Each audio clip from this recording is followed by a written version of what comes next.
আসসালামু আলাইকুম। আশা করি সকলে অনেক অনেক ভালো আছেন। তো আজকে আমরা নবম এবং দশম শ্রেণীর একটি গুরুত্বপূর্ণ poem time you old gypsy man by Ralph Hodgson এই পোয়েমটা নিয়ে কথা বলবো। তো পোয়েমটি নবম দশম শ্রেণীর ছাত্রছাত্রীদের জন্য অনেক অনেক বেশি গুরুত্বপূর্ণ, কেননা এই পোয়েমগুলো থেকে কিন্তু 10 মার্কের প্রশ্নের জবাব হয়ে থাকে। তো সুতরাং এই পোয়েমটা নিয়ে আমরা এই ভিডিওতে বিস্তারিত জানব।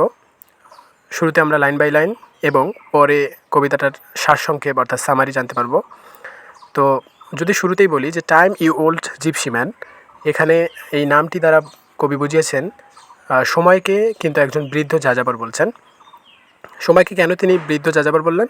কারণ যাযাবর যেমন এক স্থান থেকে আর এক স্থানে ছুটে বেড়ায় অবিরত, তারা কোথাও স্থির থাকে না, এবং যাযাবরের প্রথাটা যেহেতু অনেক দিন থেকে আমাদের পৃথিবীতে বিরাজমান, সুতরাং টাইমকে কবি এখানে ওল্ড জিপসি ম্যানের সঙ্গে তুলনা করছে।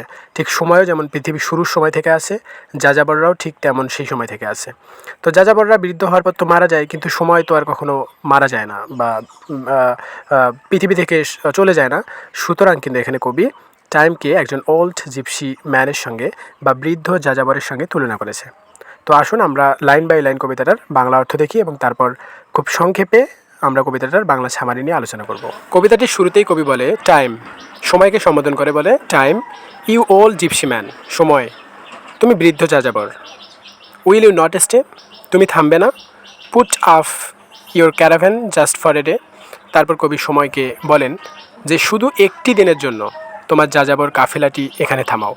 এখানে ক্যারাভ্যান বলতে কাফেলাকে বোঝানো হয়েছে। আমরা জানি যাযাবররা দলগতভাবে যে কাফেলা নিয়ে চলাচল করে, সেই কাফেলাকে বোঝানোর জন্য কবি বলেছেন put off your caravan just for a day, অন্তত একটা দিনের জন্য হলেও তোমার ক্যারাভ্যান বা কাফেলাটাকে থামাবে না? এভাবে কবি টাইমকে প্রশ্ন করছে।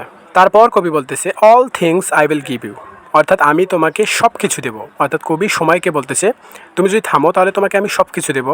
Will you be my guest, তুমি কি আমার অতিথি হবে অর্থাৎ গেস্ট হবে? এবং তারপর কবি বলে যে আমি শুধু তোমাকেই দিব না, বরং bells for your jennet of silver the best, অর্থাৎ সময় যেহেতু একজন বৃদ্ধ যাযাবর, আর যাযাবররা যেহেতু উট বা হলো গাধা বা ঘোড়ার উপর চড়ে তারা বিচরণ করে বা ঘুরে বেড়ায়, তো এখানে কবি বলতেছে যে সময় তুমি যে ঘোড়ার উপর, তোমার ছোট্ট যে ঘোড়ার উপর চড়ে তুমি ঘুরতেছ, ঠিক সেই ঘোড়াকেও আমি রূপার তৈরি সব থেকে ভালো মানের একটা ঘণ্টা দেব। মানে তোমার ঘোড়াকে ঘণ্টা দেবো এবং তোমাকে সব কিছু দেবো, তারপরে তুমি একটা দিনের জন্য আমার গেস্ট বা অতিথি হও। তারপর কবি বলেন যে goldsmiths shall beat you a great golden ring, অর্থাৎ স্বর্ণকাররা তোমাকে বানিয়ে দিবে একটা মহৎ বা একটা বড় ধরনের বড় সাইজের একটা আংটি তোমাকে বানিয়ে দিবে।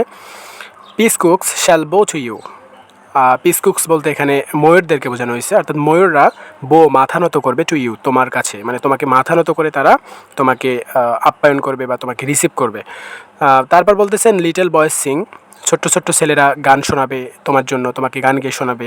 ওহ and sweet girls will festoon you with May, এবং মে মাসের যে ফুল, সেই ফুল দিয়ে কিন্তু ছোট্ট ছোট্ট মেয়েরা অর্থাৎ নিষ্পাপ মেয়েরা তোমাকে ফেস্টুন সাজিয়ে দিবে, হ্যাঁ, ফুলের মালা দিয়ে তোমাকে বরণ করবে বা সাজিয়ে দিবে।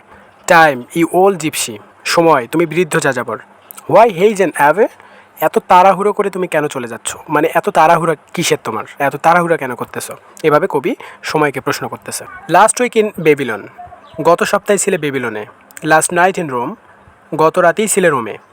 Morning and in the crush under pearls trail, সকালে ভিড় উপেক্ষা করেই তুমি ছিলা হলে পার্লস ডোম অর্থাৎ গির্জার নিচে বা গম্বুজের নিচে, এবং সেন্ট পলের ঘড়ির নিচে। তার মানে এখানে কবি টাইমকে বোঝাচ্ছে যে সে গত সপ্তাহে একটা দূরত্বে ছিল, গত রাতেই আবার আরেকটা দূরত্বে, মানে এইভাবে যে সারা বিশ্বের বিভিন্নখানে টাইম মানে জিপসিদের মতো ঘুরতেছে, এটাকে কবি বুঝিয়েছেন এখানে। You tighten your rein only a moment, এই দুই লাইনে কবি বুঝাইতে যাচ্ছেন যে তোমার যে কাফেলা আছে, এই কাফেলাটার লাগামটা তুমি টেনে ধরো শুধু একটা মুহূর্তের জন্য। অ্যান্ড অফ ওয়ান্স অ্যাগেন, একটা মুহূর্তের জন্য লাগামটা টেনে ধরো, তারপর তুমি আবার যাইও আগের মতোই। Off to some city now blind in the womb off to another ere that's in the tomb, এখানে কবি বলছেন ছুটে যাও এমন এক শহরের দিকে যে শহর এখনও জন্ম নেয়নি, আবার চলে যাও আরেক শহরে যে শহর ততক্ষণে মৃত্যুর কোলে ঢলে পড়েছে।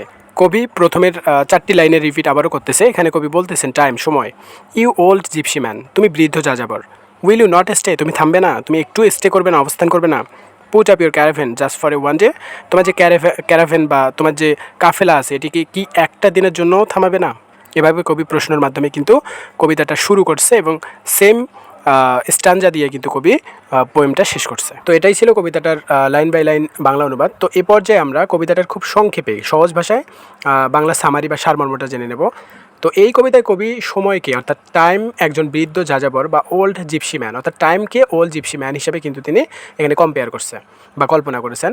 যাযাবর যেমন এক জায়গায় স্থায়ীভাবে থাকে না, ঠিক তেমনি সময় কিন্তু কখনো স্থায়ীভাবে কোথাও থেমে থাকে না বা কারোর জন্য থেমে থাকে না।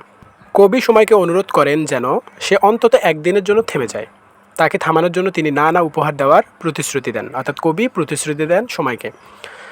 কবি কী কী প্রতিশ্রুতি দেন? কবি সময়কে বলেন যে তুমি যদি আমার অতিথি হও তাহলে আমি তোমাকে রূপার ঘণ্টা, সোনার আংটি, ময়ূরের অভিবাদন, শিশুদের গান এবং তরুণীদের ফুলের মালা।